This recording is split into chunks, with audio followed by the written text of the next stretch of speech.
Good morning everyone, myself Utkarsh, and today I have decided to take up the programming which had already been asked in our third online test. So it's a program where we have to accept 4-digit number from the user and print its digits separately. Before beginning with the program, I would like to discuss about floor division and modulus function. Floor division, whose symbol is double slash, gives the integral part of the quotient. For example, if it is written as 56 floor division by 10, then we will get 5 rather than 5.6, because in 5.6 the integral portion is 5 and zero point 0.6 is the decimal or the fractional portion, so we will not consider zero point 0.6 in the output. While for modulus function, the symbol is percentage sign only and it gives the remainder. For example, if it is written at 56 modulus function 10, then we will get 6 because it is the remainder, and this remainder is only the output. Now you all can see the programming, and now we will move towards the explanation. So for better understanding, I have chosen the number 4567 as the value of A. Now in the second step, I have written B equal to A floor division 1000. So now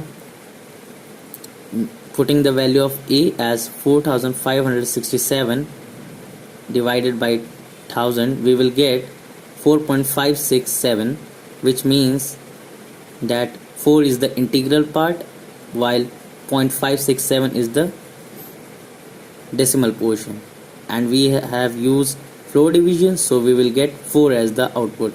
Now in the third step, I have written C equal to A modulus 1000.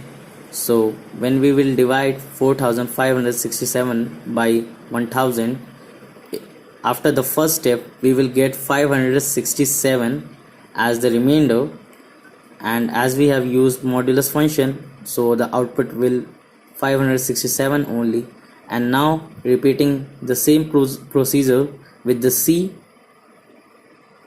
we will get D equal to C floor division 100, which is equal to 5, and again E equal to C modulus 100, which is equal to 67, and again repeating this procedure, we will get the value of B, D, F, G as 4, 5, 6, 7 respectively, and this is the only required result.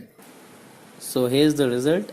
I have entered 4567 as input, and as output I am getting 4, 5, 6, 7, and comma is coming because I have used separate in the print statement. So now I hope that this program is clear to all of you, and thank you for your precious time.